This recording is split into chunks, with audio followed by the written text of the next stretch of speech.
On today's part of my take, we have Alabama head coach Nate Oats. Preview of the Sweet 16 this weekend. NBA trade deadline, tons of action, and Firefest of the week because it is a Friday. We are brought to you by our friends at Bacardi. This episode is brought to you by Bacardi Limited. Their portfolio features some of your favorites like Bacardi Rum, but also Patron Tequila, my personal favorite, Bombay Sapphire Gin, Dewar's blended Scotch whiskey, and so many others. Who doesn't love that type of versatility? So while you're watching your favorite games, why not step it up from the day to skip the boring stuff in your fridge and make yourself a refreshing cocktail? Maybe a Bombay and tonic to go with that epic matchup. Maybe a Patron margarita to mix with basketball highlights. The world is your oyster. Make them for yourself. Make them for your friends because you know they'll ask for it. And toast to your favorite teams with this assortment of spirits. Lucky for you, we have a special code so that you don't even have to leave your house to get it. Use the code WATCH with Bacardi and get $5 off your first purchase, courtesy of Drizzly. So that's Watch with Bacardi, $5 off your first purchase, courtesy of Drizzly. 21 plus, new users only, void where prohibited. And as always, drink responsibly. 2021 Bacardi, their trade dresses and the bat device are trademarks of Bacardi and Company Limited, Bacardi USA Inc., Coral Gables, Florida. Each rum, 40% alcohol by volume. I'm just going to tell you right now, a little tip for everyone out there, Patron on the rocks, delicious. Great drink to enjoy some basketball with. So go check it out, Bacardi Limited. They have a ton of different things. It's not just rum, and you can get $5 off when you shop. Put the code in Watch with Bacardi on Drizzly. Watch with Bacardi. You get $5 off. Okay, let's go. Welcome to Part of My Take, presented by Bacardi Limited. Go check them out right now and use code Watch with Bacardi. Get $5 off your purchase, courtesy of Drizzly. Today is Friday, March 26th, and the NBA trade line has happened. Ready for this, PFT? Ready for this Big J sentence that I'm going to use? Ready? This league. No, not this league. This league. Or as Adam Schefter said, what he said, NBA trade deadline is fire emoji, and that was the end of emojis forever. But I was going to say, an unbelievable trade deadline, but the biggest trade that happened didn't happen. Kyle Lowry's still a Raptor. Mm-hmm. That's whenever there's not the big blockbuster. They're like, you know what the biggest trade was? The Raptors kept Kyle Lowry. That's right. Yeah. And did you see that Drake got on FaceTime with Kyle Lowry last night? There you go. After the game, my guy Drake. I've been listening to some Drake recently. I'm starting to come around on this guy. I think he might be the future of rap. So keep your eye on this young little buck. You realize that take was just terrible? What? That Drake sucks? It might have been one of my worst takes. Yeah, not my stronger one. I'm coming around on him. I'm reserving the right to still think that Drake is corny. That's fine. But his songs are awesome. I think he might. Yes, he might have some talent in him. His songs go, as the kids say. He's growing as an artist. What do you say, Hank?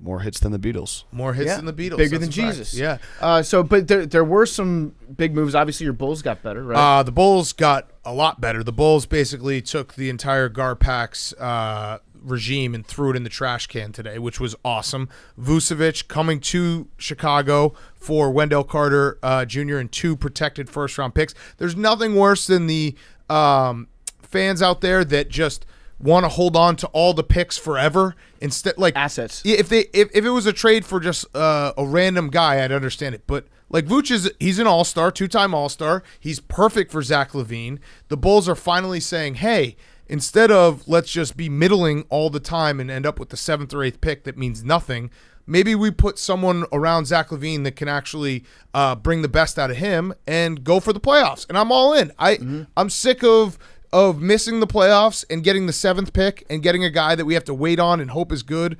And the NBA, if you don't have the 1st or 2nd, maybe you could throw in the 3rd pick. You're kind of in a crapshoot. Yeah, it's Buddy Boeheim no matter what, in the words of Kevin Costner in Draft Day. So the NBA is a little bit different from the NFL because, like, in the NFL, like we talked about, you make the playoffs, you get that extra week, you get to read the articles, all that stuff. In the NBA, unless you're like one of the top 2 or 3 teams in your conference, it's like, well, we might as well not have made the playoffs. Well, but all right, so here's the counterpoint to that and what the Bulls are doing, and I actually am fully in support of it. If you want to eventually be a team that can win in the playoffs, you have to make the playoffs. You have to have a culture of, hey, we're trying to compete And then maybe some guys, some veterans, some free agents can see that franchise as a destination like, ooh, I maybe want to go there. There's 2 all-stars there. You know what Instead you need? of saying like, oh, let's just keep losing and hope that we get the number 1 pick, luckily somehow. Like eventually you have to put your foot in the sand and say, we're going one way or the other. And I'm happy they're actually, because Zach LaVine is too good for them to tank. You know what you have to do? You have to build a foundation. You have to have a solid foundation, then be like, they're a couple nice pieces away from contending. And then you get the pieces after that. I'm excited. I'm a little bit bummed out about our Magic. Our Orlando Magic. They're fully tanking, which they're doing the opposite. They're big sellers right now. That was a wild week that we had like 6 months ago where the Orlando Magic was punching way above because nobody liked them. Yeah, and they played like 2 nice games, I think. Yeah, they traded Aaron Gordon to the Nuggets, who are I love what the Nuggets are doing. The Nuggets are basically saying, hey, we're going to try to win a title. They traded Vooch to the Bulls, and then the Celtics got Evan Fournier, who he did the classic Google my name, and everyone Googled it, and it's a terrible disease on your dick and scrotum.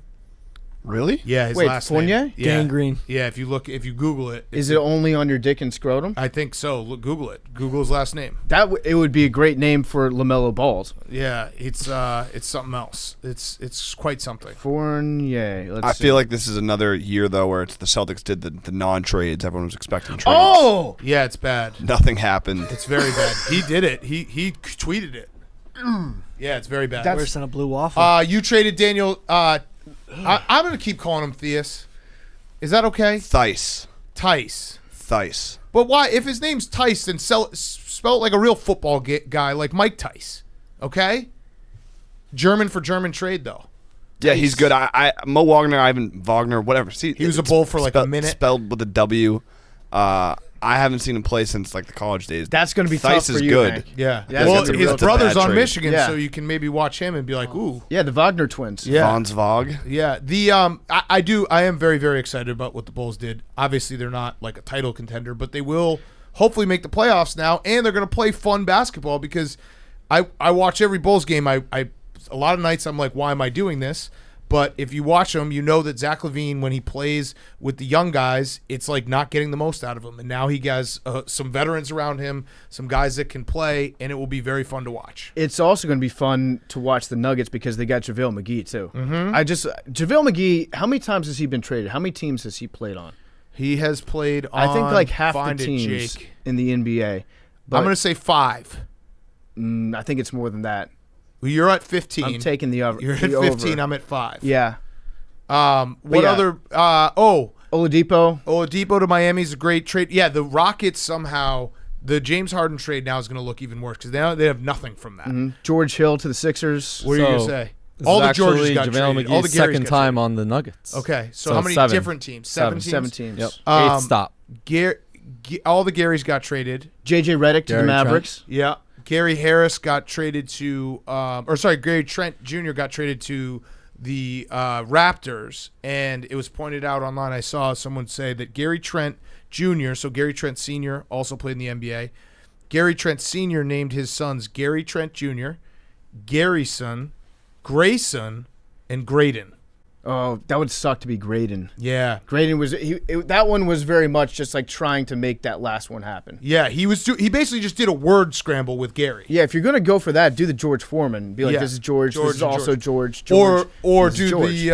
the who did? Oh, Gary Payton had 2 sons with different mothers, and one was Gary Payton Jr., one was Gary Payton III. I like that. What's the difference between junior It's kind of a cool and thing. second? That's crazy. I don't know. Yeah, so it is. I think second is, in order to be a junior, you have to have first, middle, and last all aligned. Yes. But if you want to do a second, you can do like first name and last name, but middle name is different. I think so. And then that's the I don't know what the second. rules I got it. are. Here it is. Both are used to identify that the person is the second in the family. Junior is used when the son has the same name as the father. The second is used when the elder family member is anyone other than the father. What? I don't know. I just That read made it way more confusing. It sounds like, Huh? yeah. I have no idea what you just said. So if you weren't the firstborn, you can't be junior. You got to be the second. Wait. I think that's what it means. I don't know. I think it is cool. Like if you're an NBA star, Grandfather, why wouldn't uncle, or cousin uses the second. Okay, so it can Oh. skip So a like generation. if your son had a son and named him Second. Yeah, so I guess they Dan skip. Cassidy. Yeah. Second. Got Yeah, it. yeah, yeah. Got it. Yeah. That's interesting.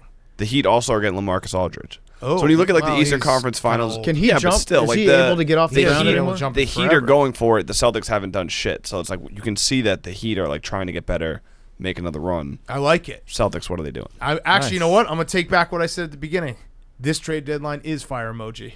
Oh shit! Yeah, it's back. Shefty was right. Did he say fire emoji or did he tweet the fire emoji? Tweet the fire emoji. Woj also. Now we are Sham's podcast, but he got worked by Woj. Yeah. Woj did the classic like, oh, people think that I've lost my fastball. Well, here's 101 on the black. Do you think that Woj wakes up in the morning on trade deadline? He's got all these drafted, ready to go because he knows exactly what's going to happen.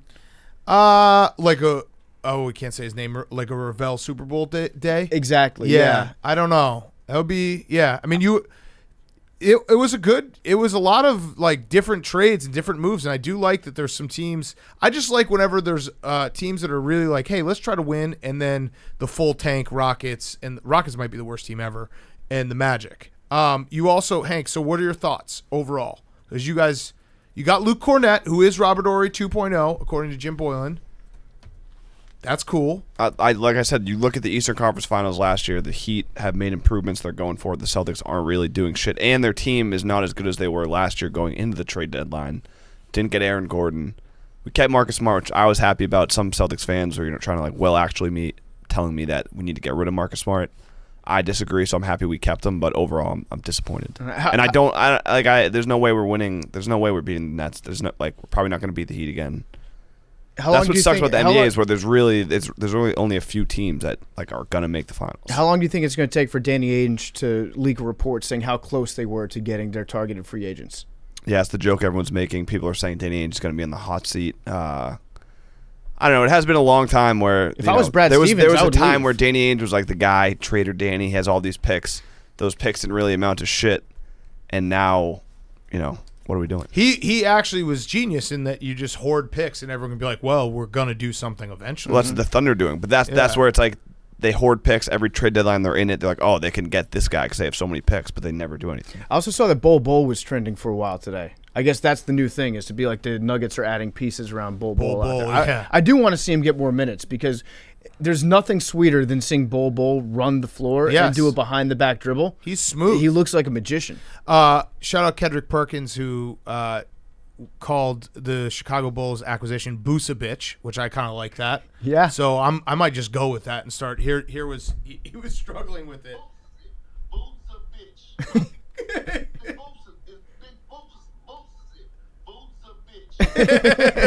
I'm all in on that. Sell the Boosa bitch jerseys. But yeah, it was cool that the NBA trade deadline actually had some moves because I feel like we've had a few that haven't had that. Any other thoughts quickly on trade deadline? Anything? Anyone? Hot stove league. Kyle Lowry, the big news. Lou Williams gets to go to Magic City in Atlanta. That's huge. A lot of people made that joke. Get which the was lemon great. pepper wings. Yep. Yeah, I did hand up. I did that one. Lemon pepper wings are like, ever since that story came out, I've just been putting lemon pepper on everything, not just wings. It makes literally everything better. Wait, that's also kind of right before I started developing kidney stones. Mm-hmm. Worth it. Yes. Let me think. Fuck. Oh, yeah, so Rondo's on the Clippers. That will be interesting to watch Rondo bother. Like, hopefully the Clippers and the Lakers play in the playoffs, and we get to see playoff Rondo do it to the Lakers. The LeBron stopper. That's People why forget they got Rondo there, yeah. Rondo really was the reason why they won the title. Yeah. Rondo's a guy that also, he has the revenge factor. Like, he carries grudges. I like mean Rondo. When he gets mad at people, he's more effective. So, yeah, I mean, I don't really expect the Clippers to do jack shit in the playoffs again this year, but also, it'll be nice to see him out there. People were being really mean to AD on Twitter the last couple days, which I didn't appreciate. So that was the other big story. Oh, about what? I'm actually talking about Andy Dalton. I'm thinking about doing a rebrand for him. Okay, AD? What do you think? Do you like that? I just tried that out. AD is not bad. Right. Like, if we just start calling him AD, people are like, hey, that's not bad. How sick would Andy Dalton look with a red unibrow, too? Dude, like, when you say, oh, yeah, AD is going to ball out this year, I don't know. It kind of makes me feel like I'm QB1. I am very, very close to. I even texted our friend Perloff, who's part of the Dan Patrick Show, because he is probably the biggest AD stan out there. I texted him. I was like, hey, we probably need to get together in the next week or two so you can just give me all your notes. Because I think with the way the Bears are just trolling everyone, I think I'm going to get in on the troll. I think I'm going to be an AD guy. I love that the main account from your team is so self-aware that they made a meaningless move that they're trolling Twitter by putting out QB1 graphics of Andy Dalton photoshopped into a Bears. They've actually been on fire. Yeah, it's. I love it personally. If I was a Bears fan, it's terrible. I would have to do what you're doing, which is just like talk yourself all the way into it. Say What about the Doll Train? All aboard. The whole train's pretty good. The Bears have been on fire. They did AD boxing, and then they did the band getting back together, and it was the special teams unit. It was the. Oh, you mean we fence? Yeah, as Ron Zook put it. It was fucking. They're just trolling everyone. I guess at some point, if you're so bad and you piss everyone off, just be like, it's just a prank, guys. Yeah, it was just a fucking joke. They got Andy Dalton for the retweets. AD. Say it again. They got AD for the clout. That sounds way better. Yeah, doesn't it? Mm-hmm. I think I'm going to be an AD guy. I like that you're talking yourself into it. I'm starting to talk myself in football team news. I was dismayed when I woke up yesterday because I saw the report that Dan Snyder was buying out all the shares of the minority owners, which is people are saying it's because the report on how big of a creep Dan Snyder is about to come out, and it turns out he's just a normal creep, allegedly. Mm-hmm. So he's going to have to keep the team, and it's pretty much as close to a death sentence for a fan as you can get, because Dan Snyder is going to outlive me. I know I've accepted that a long time ago, even though he's like 30 years older. He's got all the good billionaire medicine. I would guess he's got a shithead son, right? He's got a son. I don't know any. I don't know. Shithead? I mean, the odds are he will become one. Odds are that if you grow up with Dan Snyder as your role model, you probably. But I don't know him. That I might be way off on that. We'll hold back. Yeah, he's going to be the owner of the football team for my entire life, and so now I'm having to figure out a way to spin zone myself into that. I'm just saying, like maybe the problem was Dan didn't have enough control. Maybe the CEO of FedEx was the one that was screwing everything up. I mean, I've seen Castaway. It could be, those guys fuck everything up. They just, first sign of any sort of adversity, they start opening up other people's packages. I don't trust them. Just spin yourself off the planet of the earth. That's I'm what a UPS guy. I'm a UPS guy. I'm just like a top spinning. I'm a dreidel just spinning at all times, just trying to figure out a way. So I don't care though, because the Bulls made good moves, and I'm in with AD. I think I'm all in on Dan Snyder too. Dan Snyder, just a normal creep. There you go. Perfect. All right, let's do some talk about the Sweet 16 coming up. Before we do that, movement watches are back. In a tiny apartment in Southern California, 2 college dropouts teamed up to create a watch company that broke all the rules with fair prices, unexpected colors, and clean original designs. Movement MVMT grew into one of the fastest growing watch brands, shipping to over 160 countries across the globe.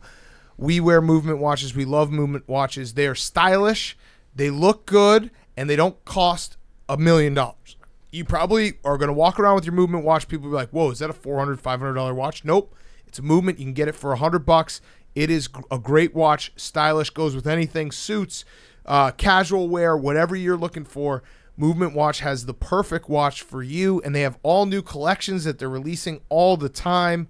So they also have blue light glasses that you should check out as well. If you're like us and you're sitting in front of your computer for the entire day, the new Everscroll blue light filtering glasses are a game changer. It really helps with eye strain and poor sleeping patterns, and they have modern style frames which make you look good. So you got your Movement watch, you got your Everscroll glasses, and you're looking great and you're feeling great. And if you want to elevate your look with style that doesn't break the bank, then join the movement and get 15% off today with free shipping and free returns by going to mvmt.com/pardon. That's mvmt.com/pardon, mvmt.com/pardon. Movement watches, check them out. Okay, Sweet 16.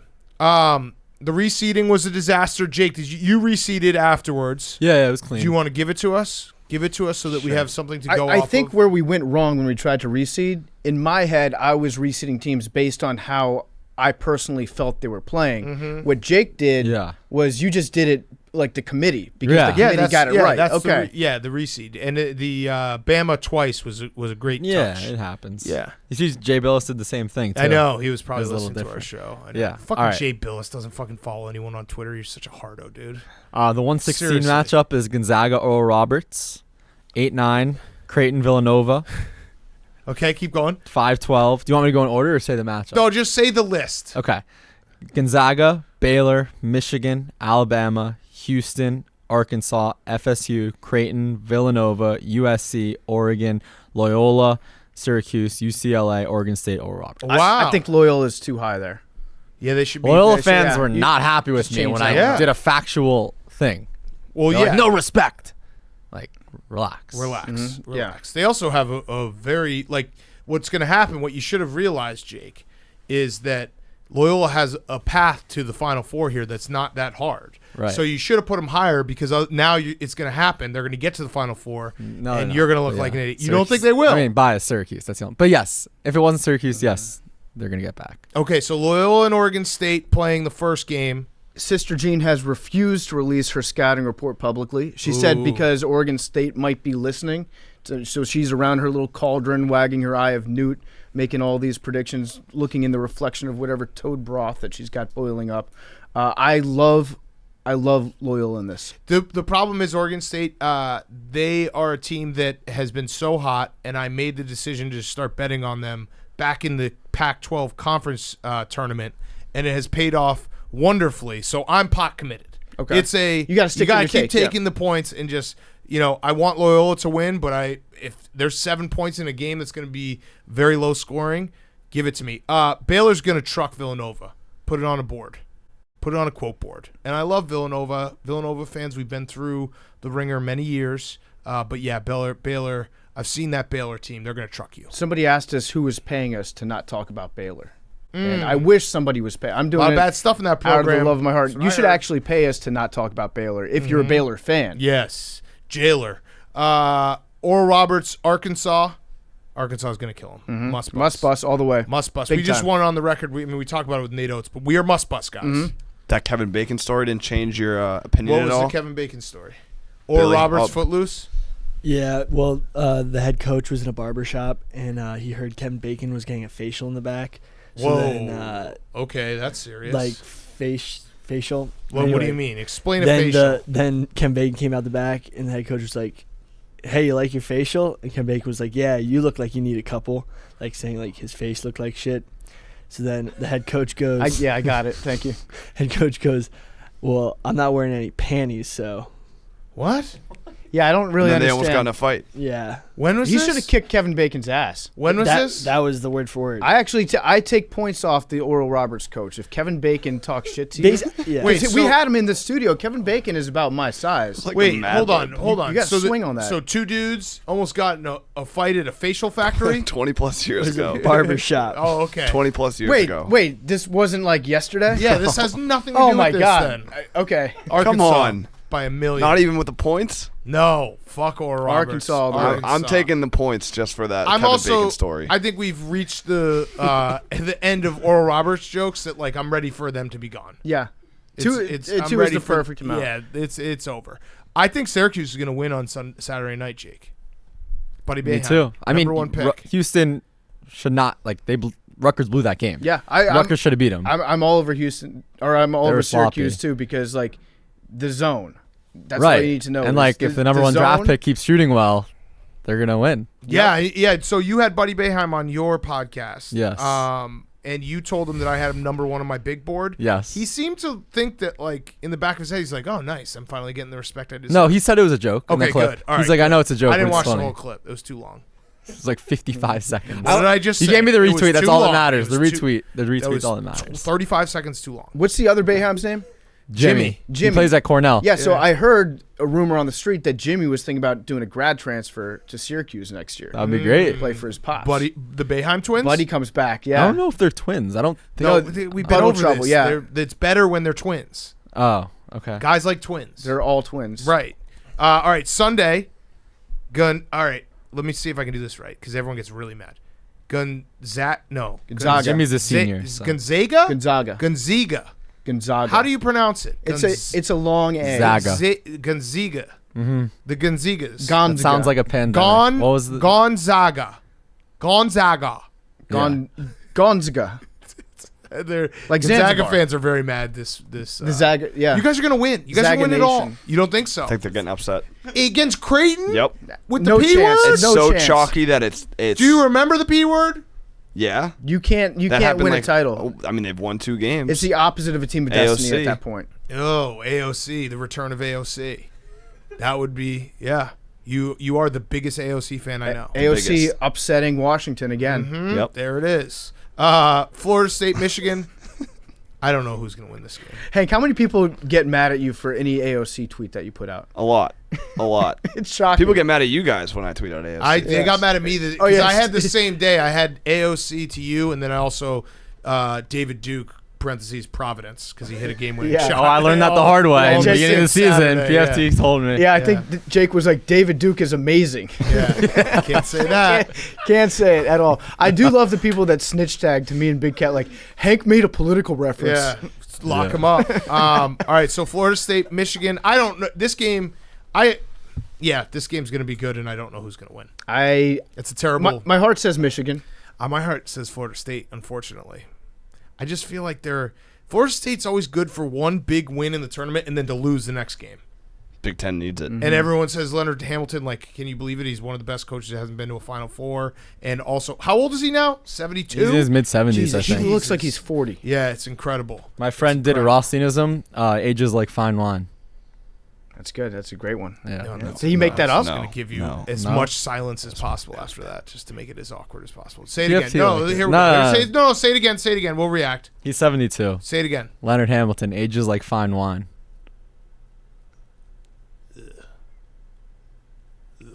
Oof. It's my Sheesh. friend. It's a big sheesh. You could just say that you came up with it, Jake. I don't even think it's I a gotta give Rothstein. credit. I think that's a It's common a thing that very common thing. anything that's old. It's like Leonard Hamilton, timeless wonder. Yeah. All right, whatever. All right, UCLA, Bama. We have Nate Oats on. We have had Mick Cronin on. Like Rothstein would have been ages like a shitty movie from the 90s Yeah. that still is good. Ages like Face Off. Wedding What do you mean shitty movie? Shitty movie with Face Off. Right. Yeah, well, wait, it's an that incredible doesn't make movie. sense. well, that stood up to the test of time. It Yeah, you has. should do One a actor full- plays the other guy. Jake, to do a full Rothstein, you got to tell your friend to do a full Rothstein. It can't be a common saying. It has to be a saying that makes no sense really and has no real comedic Yeah, like value. Dana Altman of Oregon and the Rubik's Cube. Right, and then Ages like Twinkies. right, and then eventually, That's right, good, that's a ages good like one. Twinkies, and then eventually, if you just hammer people with it enough, they're like, "Ha, that's funny." That's a Rothsteinism. That's how you do it. Ages like a painting. Yeah, ages like a rock. That would be ages like the Earth. Over 3 billion. How many years? Old is the Earth? 60,000. 60,000 years. 60,000 years old. That's it. That's it. Yeah. No. Yeah. Yeah, Earth is so young. Drake would hit it. 4.543 billion. Yeah. Yeah. What did you come up with 60,000? That's just a fact. Read your Bible. Yeah. Billy's got the. 65 million years ago, the dinosaurs died. There it is. Thank you, Billy. It'd be sick though if the Earth was like mad young still. Yeah. And we're just all it's acne. Yeah. We're just dealing with it. Yeah. We're just getting through some growing pains. UCLA, Bama. Anyone? I like Bama. Is UCLA a team of destiny? UCLA is fun, and I like Mick Cronin. And yes, whenever I tweet out a picture of him, it's just because I'm taller than him. That's pretty much the only reason why. I do like him being an outlier in LA. It's very funny to me that Yes. that Mr. Cincinnati Yes. is like the blue collar UCLA guy. But I think I got to go Bama. It might just be because we interviewed Nate Oats. That actually might be what pushed me over the top. And my allegiance can be bought very easily for the cost of one interview on this show. But I think they've just been scoring 96 points against Maryland. To me, that made me feel like Alabama might reach the Final Four. They go nuclear. Yeah. If Mick Cronin, he kind of screwed up, but I know you can, it's hindsight's 2020. You don't know how long you're gonna last in the tournament, but the whole storyline of not seeing his dad, not hugging his dad for 2 years or a year and a half, whatever it's been. He used it in the first weekend. Mm-hmm. He should have brought his dad out for this weekend. Then they win this game. I truly believe that. Yeah, if dad they're game. showing Hep Cronin in the stands and being like, man, after this game they're gonna get to hug. They somehow find a way. A dad game is a game changer. It for sure. is. And then Oregon USC, which will be great. We really should have Bill Walton calling this. I hope he does like a live stream or something and just cuck CBS. That would be awesome. But I'm excited for this game. And the Mobley twins. Yeah. Who aren't twins, but they are. I think I like USC. Yeah, Conference they're the champions. This is how stupid like gamblers are and people in the world and how we watch games. I think if you flipped when those games were played, everyone would be like, Oregon's going to win. I'm just still. If Oregon had beaten Iowa in the nightcap versus USC beating Kansas in the 11 o'clock game, I think everyone would have recency bias. Yes. I think I'm also mad at Oregon for beating Iowa because Hank convinced me to bet on Iowa, and then that screwed up my entire 17 What made parlay. you think that? I fucked up. Okay, Thanks, fair. Hank. That's a fair I thing. took Iowa. They're not bad. They're not bad. Well, I also look at Oregon and I also saw a tweet that was like 80. It was really the under. That I saw a tweet that was like, you were on Iowa. I said the under. I said Iowa and the under, and you talked me into Oregon and the over. Wait, No. then you talked you into the No, thing. sorry, you talked me into Iowa and the under. Got it. Yeah, I had the opposite of what happened 2 ways, but I think that Oregon. So this was their first game. Mm-hmm. Now I'm like, okay, now they're in the tournament. They're not as fresh. They had the freshness advantage over Iowa last weekend. All I just think said to Dana all I said to Holtman's so PFT, good. and this is fair in hindsight, was like if you bet on Oregon and they come out and throw an absolute stinker, how dumb are you gonna feel? I didn't say bet Iowa, but I was. Oh, no, we that's were on totally the way. different. We were on the way to the airport. And you were like, should I bet Iowa or Oregon? I was like, well, if you bet Oregon and they come out, they haven't played a game yet, on uncharted territory, and they suck, you're gonna look like an idiot. Yeah, that's totally different. From And I did telling tell you me to take the not to under. Yeah. Well, It's okay. It happens. hey, gotta lose some. You gotta give some back, right? All right, let's do our interview. We have Nate Oats, coach of Alabama, who will be coaching in a game on Sunday against UCLA. Ready to go. Before we do that, SimpliSafe. If you have 30 free minutes, you never have to worry about a break-in at home ever again. That is how quick and easy it is to set up a security system from SimpliSafe. It's the kind of thing that is so easy to do. You can do it during a Netflix binge, watching the game, or listening to a certain podcast. Go right now, simplisafe.com/PMT. It is super easy to customize for your home. Just go to simplisafe.com/PMT. You can easily choose the exact sensors you need or get help from one of their experts. It'll get you to your house in about 1 week, which means by this time next week, you and your family can go to bed knowing your home is being guarded by SimpliSafe. It's easy to assume everyone in your house already feels safe, but they might not, and it's worthwhile to talk about it, and SimpliSafe is a small, easy step to make sure everyone feels safe at home. Go to simplisafe.com/PMT today to customize your system and get a free security camera. You also get a 60-day risk-free trial, so there's nothing to lose. That's simplisafe.com/PMT, simplisafe.com/PMT. Go right now, simplisafe.com/PMT. Okay, here he is, Alabama head coach Nate Oats. Okay, we now welcome on a very special guest. It is head coach of Alabama basketball. They're in the Sweet 16 on Sunday against UCLA. It is Coach Nate Oats. And we just said before we started, we were going to throw in a disclaimer so that you know that we are tried and true Must Bus guys and Tom Crean guys. So we've known Tom Crean, Coach Crean, for actually like many years now. Like 4 years, I We think, visited yeah. him at Georgia a couple times, and we're also Must Bus guys. So maybe, if you're not watching, Coach Oats is now ripping up a piece of paper that said bashing Tom Crean and Coach Musselman, and he's throwing that in the trash. So we're listen, good. We're good.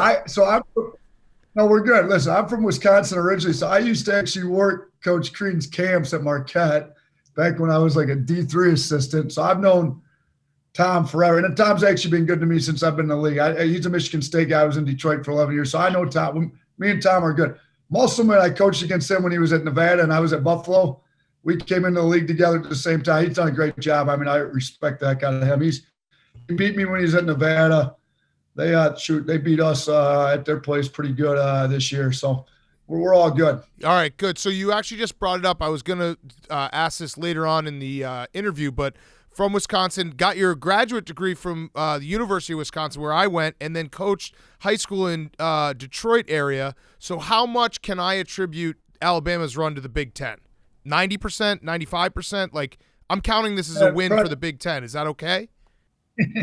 Yeah, go down Wisconsin native. We're a Big Ten country. Like, I mean, whatever you want. I mean, you're the boss. Whatever you want, just attribute it how you want. Okay. Look, we play a lot. We play a lot different than Wisconsin, though. I mean, we're not. I don't know if you like Wisconsin's style of play, or but we're definitely not playing like the Badgers. But I'm a Badger fan now. I'm obviously an Alabama football fan being down here, but while I was a basketball coach, before I got to Alabama, I was always pulling for Badger football. Well, Okay. I know at Buffalo you were incorporating things into your practices that were very, very Big Ten-like. I don't know if you still do them, but you do things you would add like extra points. You had your own scoring system, right, for like hustle plays, which I assume, I don't know, like diving for a loose ball, taking a charge, keeping a block shot in bounds, those sorts of plays. Are you still doing that down in the SEC at Alabama? Yeah, no, we still do. We call it our blue collar points. We give out a hard hat at the end, and so maybe the helmet's footballish. It's more like a construction hard hat. But yeah, we try to value the dirty, grimy, like football. So I was in Detroit 11 years. I used to go to Michigan State's practice, so some more Big Ten stuff a lot. Izzo would always have like the shoulder pads and the helmets in there, ready to like throw the pads on for a rebounding drill or whatever. So we haven't broke out any shoulder pads or helmets or any of that stuff, but we still do the whole scoring system. You've done a little research, I think. Yeah. PFT. So I was going to bring up, like, I must have been all right on the JV show. I was on the bench mob show. Is that like, I go back to my high school days, like my freshman year in high school. I played well enough on JV, and then they moved me up to varsity. Yeah, is that what happened here? We went back and we watched the film. I assigned you some blue collar points for some of your answers in that interview. So I was like, yeah, I think we're ready to move him up and see if he can take a charge in the big leagues here. Yes, absolutely. I went from JV to the varsity. Now I'm on the varsity with the Barstool Sports now, or what? Yes, you are. So, all right. So you to just go back to your what you said a minute ago. No, I do not like Wisconsin's style of play. I much prefer what you've done at Alabama. It's fun. It's exciting. The thing I don't understand, I can't wrap my head around, and obviously this is why you are a great coach and have had so much success. How the heck do you get your team to play so fast and also play great defense? Those have never gone together in basketball. It's never, you know what I mean? Like, you think of the fastest teams, the run and gun, even like the 7 seconds or less Suns, like the idea of pushing the pace but also playing great, efficient defense. How have you done that? That's like a Big J journalist question It right is. there. Yeah. Well, because it baffles me. I'm curious. Yeah. Did you come up with that on your own, or did Jake feed you that one? No, I came up with my own. I'll tell you why, Coach. I'll tell you exactly how I came up with my own, because I did. You guys, your offense is so much fun to watch and shoot so many threes that I would start to take overs for Alabama games, but then they would not hit because you guys were playing too good a defense. And I was like, what the fuck is going on here? And then I was like, oh, crap, they're ruining it on the defensive end, because a team that plays with that pace should always go over. It's true. We like to get up and down, but when the defense is really good and it takes the other team a long time to figure out how to score, then to slow stuff up a little bit. So, look, I mean, it's a good question. We've always played open, free. It kind of goes back to my high school coaching days in Detroit. We had athletes all over and did a bunch of skill development, opened the floor up. So it's always been my philosophy. But I think when you give them as much freedom as we give them on offense, you can demand a lot more out of them on defense. So there's a little give and take. Like, we're going to let you play on the offensive end, but in return, we're going to demand a lot out of you on the defensive end. And I don't think pace of play correlates to defensive efficiency at all, which you can tell. I mean, we're top 3 in the country in defensive efficiency. We've been number 1 for a few weeks and kind of fluctuate. But, on our offense is one of the fastest, if not the fastest in Power 5. So I think we can still push the pace on offense and then demand a lot out of them on defense and get stopped. So, yeah, I mean, we're proving you can do it right now. We did it at Buffalo, too. My last year at Buffalo, I think we were 21st in the country offensive efficiency. Maybe we were top 5 in the country in scoring, and then we were 31st in the country in defensive efficiency, which is not easy to do at a mid-major because it's all, based on somewhat on your opponents and stuff, too. So, yeah.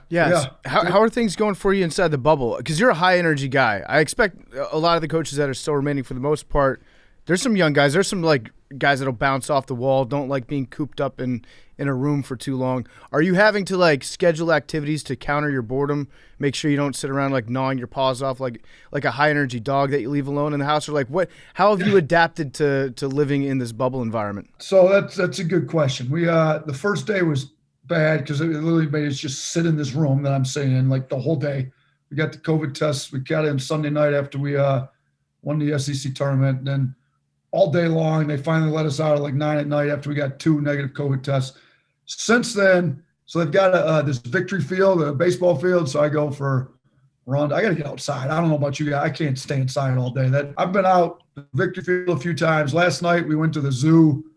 I've been trying to work out a little bit. Now look, your guy Moss was actually really smart. I think he puts out a social media video every 3 hours or something. So everybody knows what he's got going on. He brought the Peloton. You guys saw that or not? Yes, I did. Yeah, like that was smart. I was like, dang, that would have been smart. Like then you could actually work out in your room instead of have to sign up for the 6 a.m. slot. And I'm not, I wasn't real motivated to get up at 6 a.m. to go for a run. But I've been outside a little bit. We're gonna order a pool table and arcade game in for our players in our meeting room. It's supposed to be coming tonight. So I like to shoot a little pool. What else we got going on? Oh, we're going to Top Golf tonight. They're kind of letting us out of our little. Oh, nice. Yeah, I'm terrible. My golf game stinks, but who knows? Maybe I hit one out there a little bit. Play. Yeah. I like the idea of going to the zoo. I'm a big fan of zoos. Like if you have a bad time at a zoo, I don't think that I can be friends with you. It would just never work out. What did you guys do at the zoo? No, I was all about it. I was in there. What do you do at a zoo? Stare at the animals. Yeah. It was where do you guys live? What is there a zoo where you guys live? We got the Bronx Zoo. We got the Central Park Zoo, which I think has 2 lemurs and a couple penguins, and then some like depressed bears that are like, why am I living in New York City? I don't get this. So yeah, we don't. It's not a great zoo that's really close by, but anytime I go to the zoo, it's like the highlight of my year. Yeah, some of our guys were like all fired up. How about one of our guys had never been to a zoo before we took him last night? I didn't know that would be possible for a college-age kid. I love that. Yeah, seeing those big animals for the first time, it'll blow your mind. Yeah, and at Alabama we got the elephants, so the whole team got our picture taken in front of the elephants. We got the roll tide with the elephant. I still haven't. I work at Alabama. I'm still not quite sure how. We're the Crimson Tide, but our mascot's an elephant. We're like Maybe you guys can do some research. Maybe it might be a Big J journalist kind of research project one of these days. I think it might be completely wrong, but I think the Crimson Tide was named after a Big J journalist who he wrote an article about an Alabama football game, and he said that Alabama's players were washing over the opponent like a Crimson Tide out there on the field, and so they named the entire program after a column, which is, that's like the peak of journalism right there. So you're going to claim like that was the original Big J journalist that wrote that cup? Because that is the story they've given. Like they ran over him like a Crimson Tide. Yeah. It's like a herd of elephants stampeding down the field or something like that. Mm-hmm. That was the original Big J journalist, though? I think so, yeah. And actually, we had a debate last Saturday. We were talking about Alabama football. I've seen some pictures of you at the games. You obviously have ingrained yourself in the culture of the school a little bit. Do you think that if you were to coach Alabama's football team as a basketball team, how many wins do you think you could have gotten this season with those athletes? Shoot, man, they got some pretty good athletes, right? Like Devontae Smith could probably get up and down on our pace a little bit. I think Mac Jones be a quarter? Who's actually good? Bryce Young. I've seen Bryce Young play a little hoop. He was backup quarterback. He can hoop a little bit. They got some big boys inside too. We could play a little smash mouth on the offensive glass. I don't know. I don't know how skilled they'd all be, but we'd make it fun for sure. We'd win a few. We'd get out there and win a few games. Has Saban maybe said something like, "Hey, look, I'm rooting for you guys, but don't get too good because we're still the meal ticket here. Like we're still the big dogs in town." Nah, he's not none of that. He's been great. He congratulated me after the regular season title, after the tournament title. He's been. I think that he's a basketball guy. Him and Izzo are still buddies. Go back to his days at Michigan State, and he has a little noon I don't know. His staff comes over and plays. You've heard about it? Yeah, I've heard about it. And I think he rigs it so he always wins, doesn't he? Have you ever played there? Have you ever gone and shot around? So I've only been here 2 years. So last year he got hip surgery. So I think that kind of cut out their noon league. And I asked him, I said, "You still gonna be able to play basketball?" And he said, "What?" So why do you think I got the surgery done? So obviously it was, and then this year we got the COVID stuff going on. So I maybe when I get back and maybe if everybody's got their vaccination done or who knows, maybe I'll jump in. I got to work on my jumper though, because if he's going to pick me up, he's got to be able to see I can make some shots. I might have to get in the gym and start working on my game after the season's over. What are the rules going to be in that? Like if you guard him 1-on-1, are you going to be able to really put the clamps on him? Are you gonna put the body on him? Or is it Saban and you're like can't touch? From what I've heard, he picks his team and then he picks who guards him on the other team. So my guess would be if I was guarding him, that would say something about my defensive abilities. That would mean I'm an awful defender if he picks me to guard him. He's like, so hopefully I wouldn't be guarding him. Yeah, he's like Justin Bieber when he practices against his worst friend and then makes his other friend take a video so that goes up online. Mm-hmm. That's what Saban does. Yes, in the run. I like that. He's not big on the video though. Yeah, that's true. Have you been asked or commented on the end of the SEC championship game, which, by the way, was one of my favorite games of the entire year? That was a high-level game, great shot making, great drama. What exactly did you say to LSU in that moment? I don't know what I said. I got really excited. I think some people tried to read lips. I didn't mean any disrespect to LSU.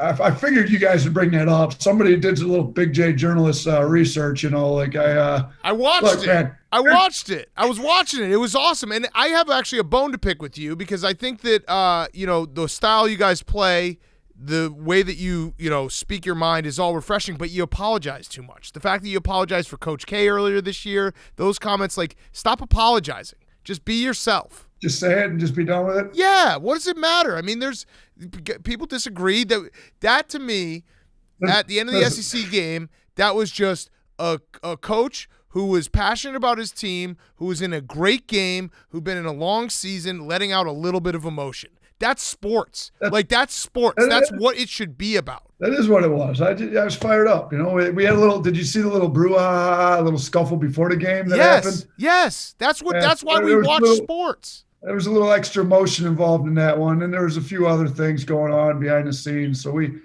needed to make sure we had that win. So I think we're on 4 games. Yeah. We got that win. We're good. I think I read your lips after the game. What I saw was great freaking win, guys. And I was like, that's great. Yeah, I love that passion, Coach. PFT's my guy. PFT's my guy. That's what I'm claiming. That's what I said. And then you had to go kind of out of the flames and into the frying pan and face off against a legendary coach, Rick Pitino, in the first round. Great coach, one of the all-time legends of the game, and you knew you were going to get 40 minutes of hell from him. What was your game plan like? Did you have to make any adjustments leading into that game, knowing Coach Pitino's style of play? You know what? I didn't know what he was going to do exactly. I mean, he's obviously a Hall of Fame coach. He's won multiple national championships. Agreed. Yeah, I mean, I had to go against him. I didn't sign up for that. Getting a 2 seed. We win we were the only Power 5 team to win the regular season and the tournament championship in a Power 5 league. And then they lined me up with Rick Pitino, Hall of Fame coach, in the first round. So I didn't know exactly what he'd do. You try to guess. We didn't change a whole lot of what we do. I did think, he did a great job. They were up on us in the second half. Then our athleticism finally took over in our depth, and we kind of broke the thing open in the second half. I'm cool with his son, Richard. I'd never met Rick before. And at this deal, everything's different. Like when we get to the arena, they got to sanitize everything. And so we couldn't even get to the locker room. So both us and Iona are shooting on one court. They got one in, we got the other. They got a curtain between. But I saw Rick over there. I went over and talked to him for 15 minutes kind of before we could get to our locker rooms. He was great. His son, Richard, gave me his number. I've known Richard for a while. We and him have been cool. So I called him after we played and just kind of tried to pick his brain for a little bit. He was great. So it was good. And I saw from that comment that he told you that the first game's always the toughest, which I thought was very interesting because you have the Iona game. You guys are down in the second half, like you mentioned, and then the next game against Maryland, you everything clicked, and you guys could have beaten the Nets on Monday night or Sunday night, whenever the game was. That's how hot you guys were from 3. But it was interesting because I never really thought about that. You think that the first game's always the easiest, but I could see how jitters and not feeling the flow of the tournament could definitely get in teams' ways when they're playing in the first round. Yeah, he brought up one of his Kentucky teams, I guess, had the biggest, and you guys, knowing you guys a little bit, you'd probably know this one. They had the biggest point spread in the history of the NCAA tournament He said they were 36-point favorites against San Jose State, and it was a 1-point game at the half. So, and then he did tell me they ended up covering the spread in the second half, which is crazy. So that second half must have been nuts. But so no, he told me that. I told our players that too. I was like, listen, like we're too good of an offensive team. It's gonna flow, and sure enough, it did. So I mean, maybe I'll just keep telling them like we're gonna have a great offensive game, and then you just speak it into existence or something. This interview is brought to you by our great friends at GoPuff. GoPuff delivers all your daily needs so fast, it's almost confusing. From food and drinks to cleaning supplies, home needs, we're down 24/7 to show up with a bag of the stuff that you want. How do they do it over at GoPuff? Well, GoPuff actually stores 2,500 plus products in a local facility, so when you order, your stuff comes directly from GoPuff to you. Hence, you order in seconds, it's delivered in minutes. And because they're delivering straight to you, they don't have surge pricing.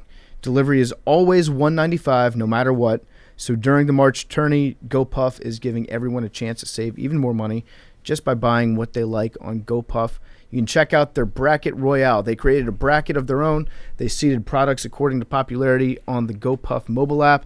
Whichever product sells more that day is deemed the winner. It's announced on their social and website at the end of the day.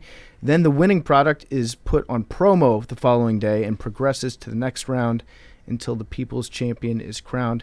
So make sure to get into the game today by going to gopuff.com/go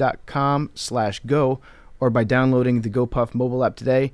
And here's a great deal. Pardon My Take is the code. Use promo code Pardon My Take, like a podcast. Pardon My Take for $25 off your first order. It's a great deal. You can get everything that you need for your couch. If you're on your couch, you don't want to get up, you want something delivered to you, use GoPuff. It's faster. Use promo code Pardon My Take. Get $25 off your first order. And now, here's more Nate Oats. How much do you hate mid-range jumpers? Like, will you pull a guy out of a game if he takes one? No, but I mean, if he takes too many of them, I mean, I don't even say I hate him. It's just all about the efficiency.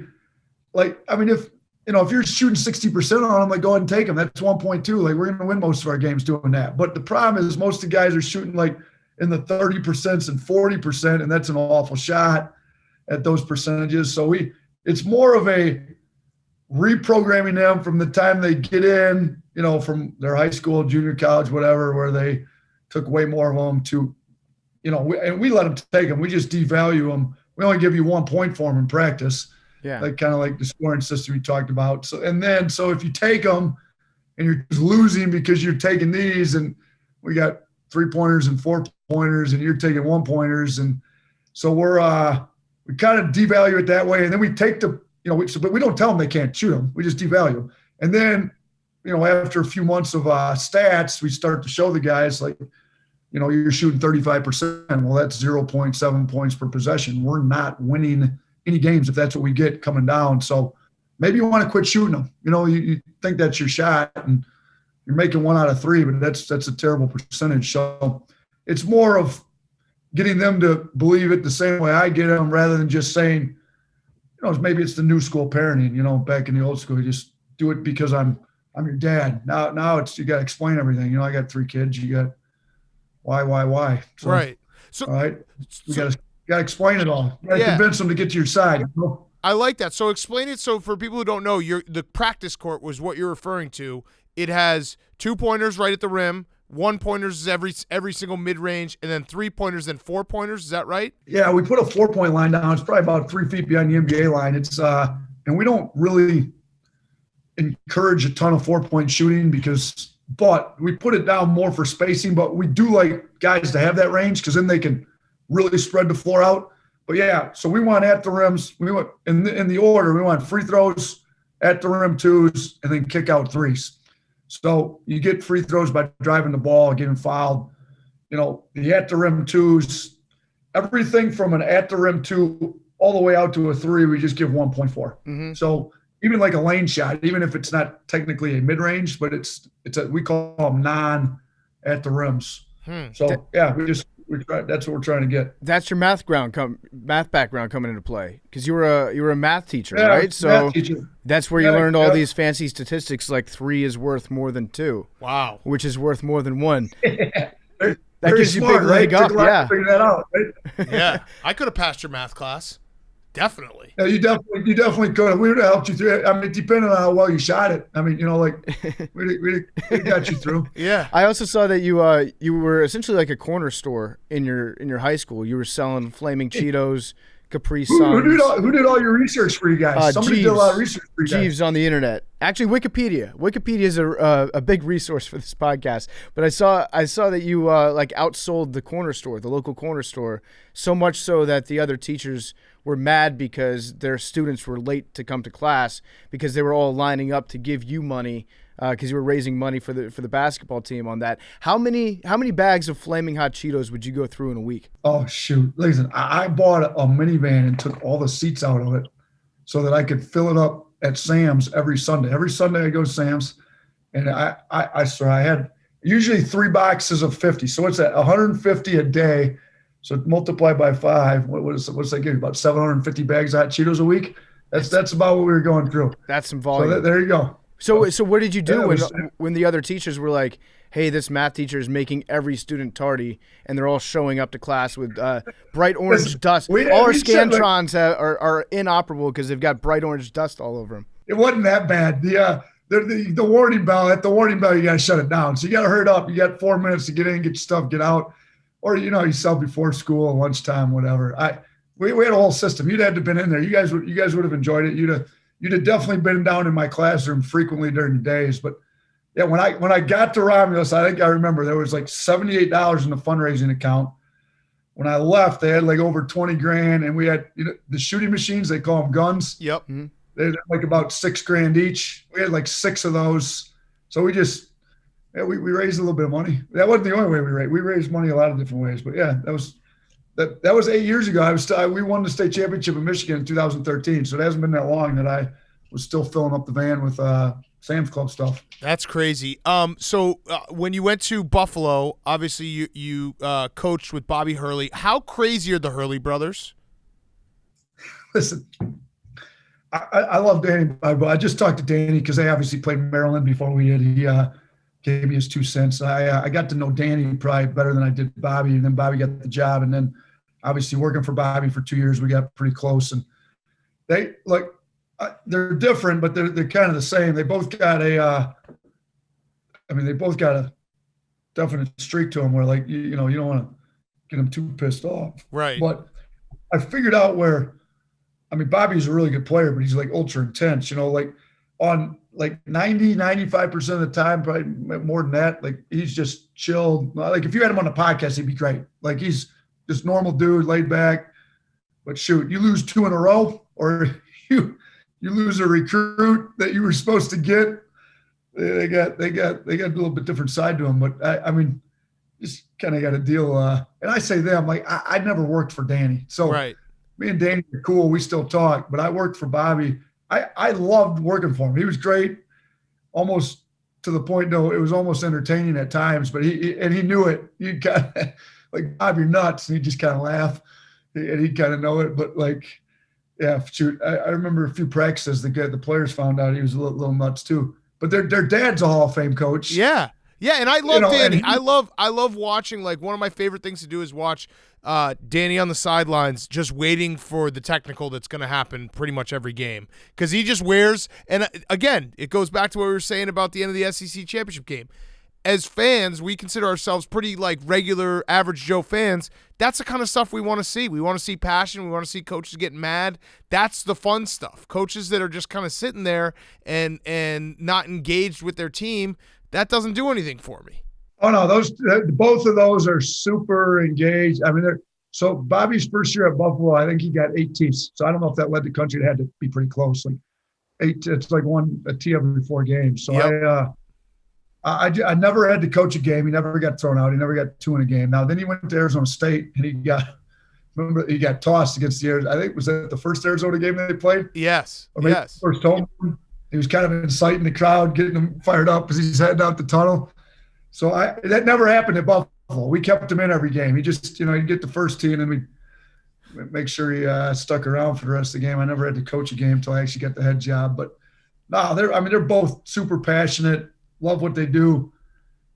And shoot, I wouldn't be where I'm at if it wasn't for those guys. They gave me my start in the business. So always be indebted to both those brothers. Yeah. I've always wondered how that works on a college basketball sideline, because you see in college football a lot of times a coach will have their get back guy, the guy who's his only job is to like grab the back of the guy's belt and keep him on the sideline.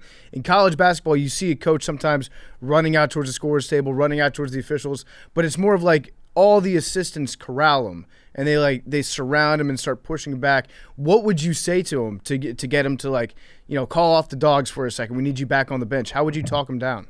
I wouldn't, during the game, you just say, "Hey, Bob, we need you. Like, come on, man. Like, we can't get tossed here." Like, but he's smart enough not to, go. Once you get the first tee, you can't get tossed. Like, so you can't go too much overboard. Now, I think he got really emotional in the Arizona game down there. He was pretty good. I mean, I did sit down in his office once and try to tell him, like, Bob, like a lot of these refs are my age. Like, I grew up.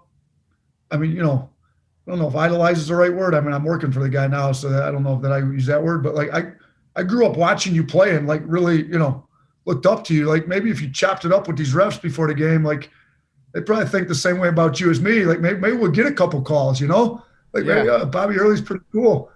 So I think he tried that till the first call went wrong, and then out the window. Like that's not for me. I don't want to be nice to him. I've also liked your suits this year because a lot of coaches have really kind of they've tampered it down a little bit. They got permission to wear sweats, and now they're like wearing bathrobes and stuff out there. Your plaid coats, I think, are the best in college basketball right now. Like a nice loud plaid. You don't see it that much anymore. It kind of looks like a 1980s. Almost like a what's his name? Herb Brooks. Herb Brooks type suit. How many plaid jackets do you have in store? Are you gonna break one out for this tournament? Yeah, I brought 7 of them along, so we got enough for all the games. What, Big Cat, did he just say I dressed like I'm in the 80s? Did I read that wrong? Or Yeah, did I hear that he right? did. No, He did. it's actually a high compliment from me. I actually. You're an 80s. You're an 80s guy. I love the plaid jackets. I don't think no one wears them anymore. What I meant by that is like back in the 80s, that's what the coaches wore, and I thought that is 1980s coaches in both the NFL and in basketball. I think that's the pinnacle of fashion. Yeah. So I didn't do it at Buffalo. I just wore the suits. When I got to Alabama, if you guys go back, remember Wimp Sanderson? They used to call it the Plaid Palace. Mm-hmm. So I borrowed one of Wimp's suits. You'd probably find a picture for the first of a Tide tip-off deal, whatever they call it, like the Midnight Madness, but it's not midnight anymore. So I borrowed one of his, and then I was like, you know what? Back when I was a high school coach and at Buffalo, I didn't get the tailored suits. You buy them off the rack. Now I get paid a little bit more money, and I got a tailor guy. Started making me a few plaid sport coats, and we've rocked it. So I was with the bathrobes and the other stuff they're wearing for the first half of the season. It's ironic you call it bathrobes. Some of them are a little oversized, right? It's like some of them need to get like their polos fitted a little tighter, right? Yeah. Is there anyone in particular you're thinking of when you say that? Come on, I'm a coach. I mean, I'm not going to call out the other. I mean, you at least told me you're 2 guys in the SEC, so I wouldn't say anything stupid about them. And you've already referenced a couple of my foot and mouth comments. So I'm not. You're not going to get me into another one here. Your Coach K thing was not foot and mouth, by the way. That we said the same thing, and everyone thought it was great. So that doesn't count. Yeah, that doesn't count. You're just new school. All right, I'm with one. Yeah, new school, old school. Look. I wanted the season to go. I liked my team. We needed to play a season. So right. Hold on. Let's not talk about shutting the season down. We need the season to go on. Yeah. That was part of the other reason I went to the sport coach too. I'm so ready for everything to get back to normal. We lost a game and it was like a great excuse. I'm like, that's it. I'm going back to sport coach. Let's get back to normal as soon as we can get back to normal. Yeah, it would make sense that a coach that's confident that they have a good team would want to continue to play as many games as possible, which is why you made that comment about what Coach K said about his team, which may or may not have fit in that same category as Alabama's team. Wink, wink. I get it. With Syracuse, then Jim Boeheim kind of had Coach K's back because I think they're best friends. And he gave you a compliment I don't think that he intended to give you. He was like, we've got this young guy out here running off at the mouth. He called you young. Well, I'm a little younger than he is. Yeah. I was actually – look, so Boeheim – so I know Boeheim enough. I mean, I was in Buffalo. He's in Syracuse. So we did a golf outing together. and again, I get what he was doing. Like, I get it. I mean, those guys are buddies. I think they coached in the Olympic team together, and he was maybe. And I talked to Kay about it too. So I'm Bobby worked for Kay, so we had that whole thing going on. But I did see the Boeheim comment. I'll say this about Boeheim. We played them my second to last year at Buffalo. We were up with 3 minutes to go in the game, and probably should have beat them. Ended up losing a tight one. He ended up rescheduling us the next year, which he didn't have to do, and we went in there and beat him. So I give him some credit. Everybody used to say he played the cupcake schedule. He scheduled us after we almost beat him. Then we did go in there and beat him. So I'm 1-1 against him now. So we're all right. He's in the Sweet 16. He's doing like Jim Boeheim things, right? Like yeah. Week into the tournament, everybody says he shouldn't be in. He somehow gets in, and next thing you know, he's in the Sweet 16. It's true. It's true. He does it all the time. Yeah. All right, my last question, and this has been great. What is the key to winning in March? I saw a quote. I want you to just repeat it, but tell me what the key to winning in March is. I mean, you want the dumb quote, or like you got to make more, no. points? No, I think you said get your butt to the free throw line and quit avoiding contact. I just like that. Oh, listen. Yeah, so I don't know if that was the question, but that was an answer to some question. Like we were not getting to the free throw line. I mean, you go back, your guy Moss, when we played at Arkansas, and you guys big on the shirt, like the ripping the shirt off after? Yes, love it. Love it. I don't think, what? I love it. I don't think you like it. I sense some disdain, but I love it. I didn't say that. I'm just wondering. Like I wanted your take on it. I could ask questions too. This But anyways, when we lost to them at their place, it was like the biggest free throw discrepancy in the last 10 years of the SEC. It was like 43-8, I believe, at the free throw line. So everybody wanted to talk about how much we got screwed, 35 more free throws than us. And maybe we did. Who knows? But my thing to our team was, we're obviously not doing enough to get to the free throw line. We're not driving it hard enough. We're avoiding contact. That's soft. It's football guy, right? You shouldn't be avoiding contact. Drive the ball, get fouled, go to the free throw line, make it. So we've been trying to get to the free throw line a lot more. When you're hitting threes like we did last game, you might fall in love with the three a little better. Maybe don't get to the free throw line as much. But I do think, free throws, at the rim twos, kick out threes. That's what we're trying to get. Well, if you don't get fouled, you can't shoot a free throw. Yeah. And if you avoid contact, you're not going to get fouled. So you got to get to the free throw line. It's a big thing that drives me nuts at the end of games when teams have a last possession. I'm always like, how do you dribble around and then take a fadeaway three when if you go to the rack, there's a good chance they're going to call a whistle if there's any contact there at the end of the game. So go make something happen. Yeah, I'm with you. You got to put some pressure on the defense and the referees both in those situations. So yeah, I forgot I made that question. I don't know what the question was, but I did say that, and that's my thought behind that. Yeah, I like it. That's how you win in March. Yeah, it was actually at Buffalo. You said quit avoiding contact, get your butt to the free throw line. Soft teams can't win in March. There you go. I didn't remember. That was a Buffalo quote. I had a few quotes at Buffalo that. Yeah. Anyways. Yeah, it's a good quote. It's a good quote. Well, this has been awesome. Good luck on Sunday.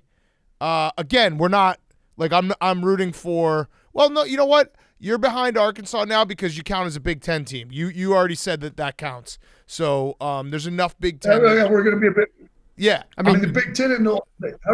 They ended up with one team in the Sweet 16 after 9 teams in the. Two. You guys count. You know what? Can I ask you something then, Coach? Why don't we talk about the Big 12? Everyone talks about how great the Big 12 was. Big 12 only has one team left, too. It's a good point. There you go. I don't know what happened. Well, also, the Pac-12 was supposed. Yeah, I would say the Pac-12 was supposed to be down, and they got 4. Yeah, UCLA should count as a Big Ten team too. Yeah. Who's the other Big Ten team? What were you saying? UCLA should count as a Big Ten team. I mean, Mick Cronin, Cincinnati guy, he's from the state of Ohio. And that's Big Ten style. Yes, definitely. They're the Big Ten of Los Angeles. Yep. More so than USC. Mick Cronin's teams are always hard-nosed, tough. We get to play against them. I mean, I'm not excited. I played against them when he was at Cincinnati and I was at Buffalo. It wasn't fun either.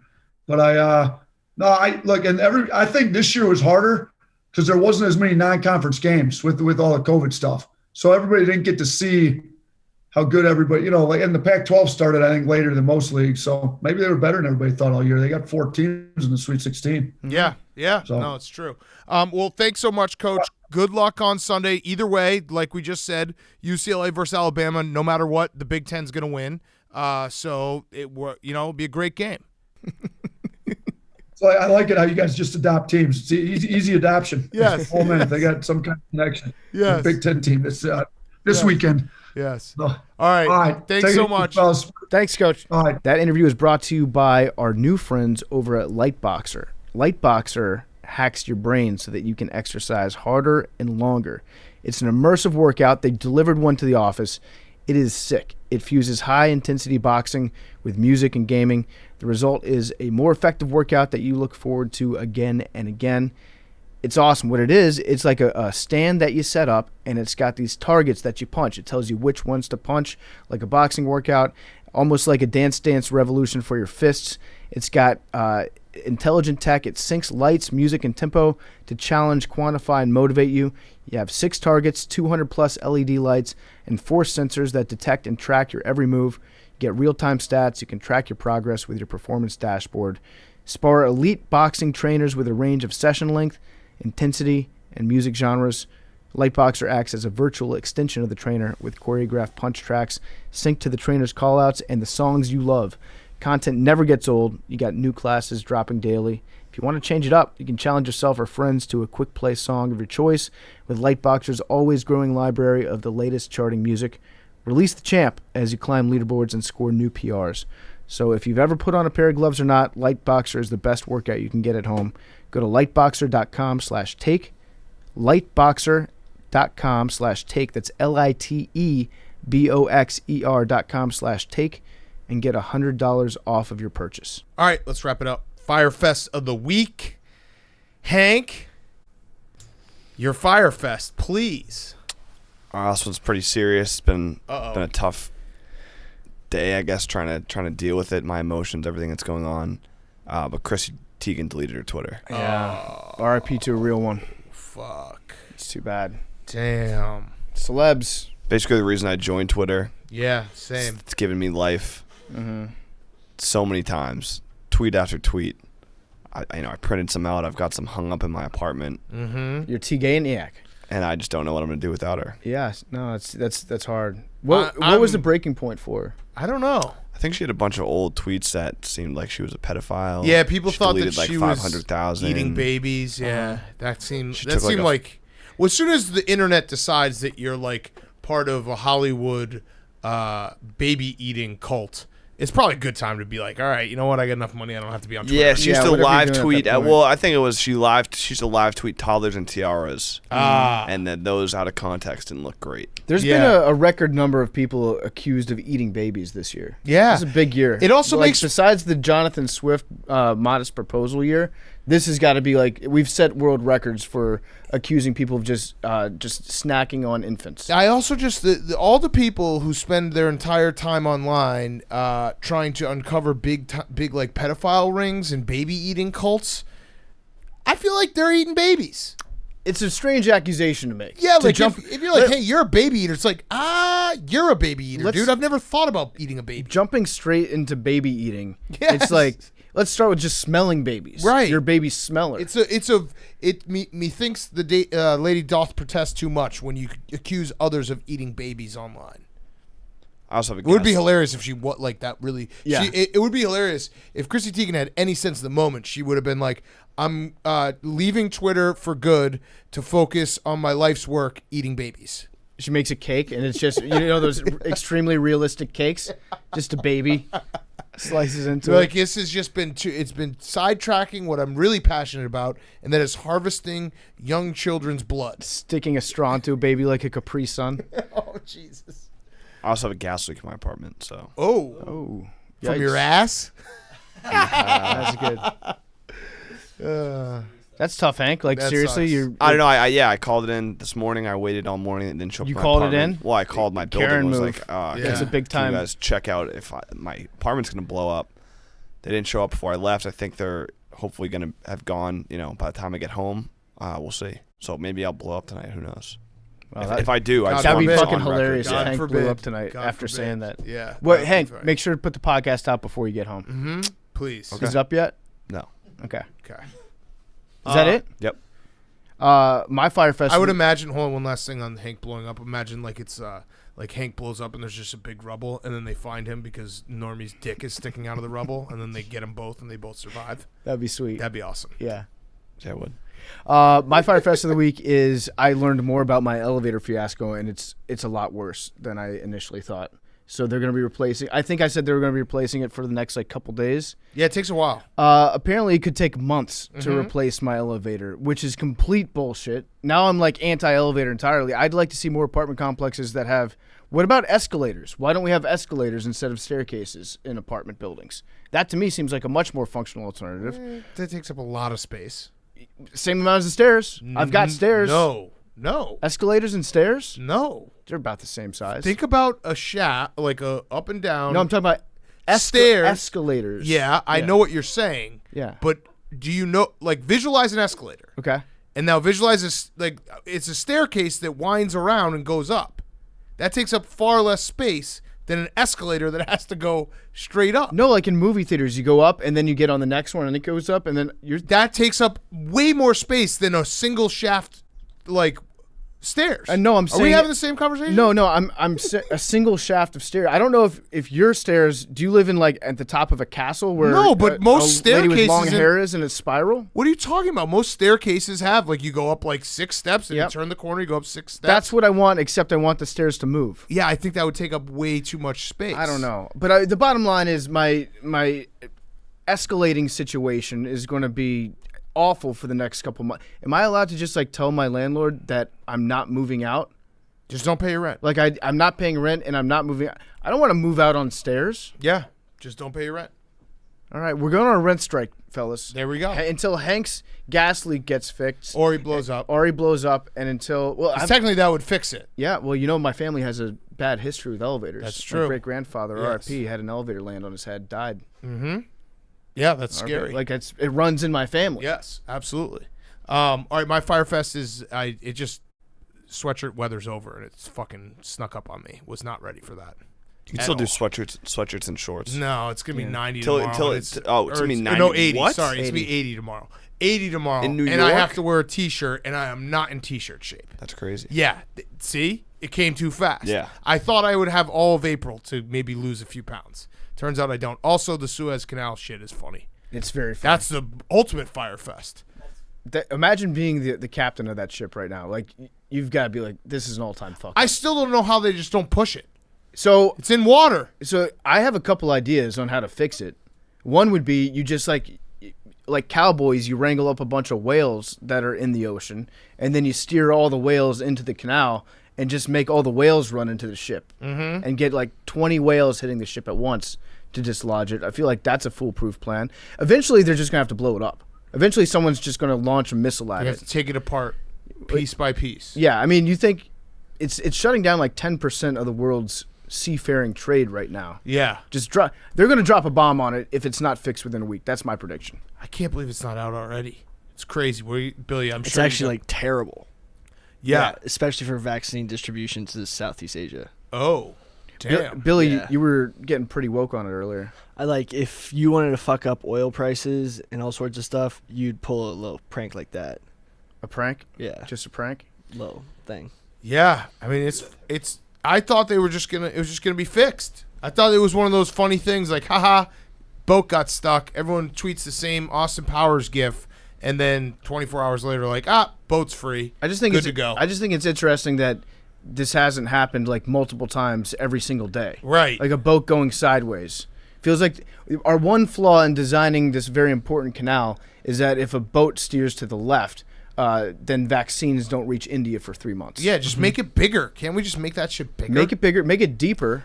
What if they pour Wider. more? What if they pour more water into it, and then that lifts the boat up, Refloat it. and it gets further up. Just leave a garden hose running. Yeah, just everybody in Egypt go to the Suez Canal and take a piss in it.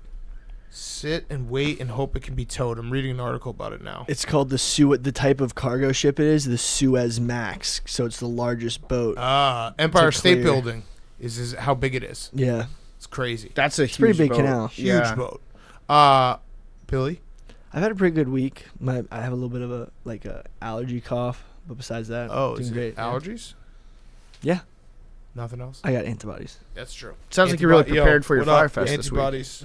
Crew, what's up? Well, I was trying to think about it, but I was Your like, car smells. That's your Firefest. yeah, my car does smell. Billy drove me in today in his car. I still can't really Stinks. smell out my nose. Okay, that's good. also. Yeah, But that's the deviated septum. buckled. Buckled septum. Did Yeah. you see Jose Canseco's shoulder? Yeah, that whole thing, it's just getting weird. It's almost like he took a dive. It's not like. It's just now I have to fight again. Oh, you want to fight Jose again? No, not him. I'm not gonna fight him. Who are you going to fight? Because he's got 2 reconstructed shoulders by Should the time. fight him again Oh, and just give him, Bisonette? make him say that, like, don't give him any money unless he wins. Fight him again. Don't even put it as the main event. Put it in the middle of the card. Yeah, just kick his ass. he's not fit to fight at all. Well, you That's beat what- him up so Yeah, bad. no, like even Yeah. before that. I mean, you fucked him up. And now I have these legal hands that aren't even that That's right. good that Your are just gonna Firefest get me in is- trouble. Billy's probably going to go to jail and sit in the electric chair because he gets Yeah. into a fight. Yeah. You think that your life is like, in your head, you're Nicolas Cage from Con Air. Oh, 100%. Where it's like you're gonna defend a woman's honor in a bar fight and then be wrongfully put in jail for like 10 years and then have to take over a plane and land it in Las Vegas. Yeah, because of a professional boxing match I did when I was 21. Yeah, against Jose Canseco, who took a Yeah. dive. Yeah. Jake, you want to end it with a Firefest? Yeah, so obviously we came back from Chicago earlier this week. We got a bunch of gear. PFT was generous enough to make the This Is Marsh gear and the orange sweatshirts for Team Orange, and I tried stuffing them all in my luggage and my zipper broke. Oh, That's tough. dude. I got a bag if you need one. That's I got brutal. extra bag. Yeah. That is So- brutal. So you're gonna have to travel again with a broken zipper. Yeah, or go get a new one tomorrow. We'll see. Anything good happened this week? Yeah. Like what? Syracuse made the Sweet 16. Mm-hmm. Anything Got to else? interview Buddy Boeheim. It was a lot Yeah. of fun. Anything Yeah. else?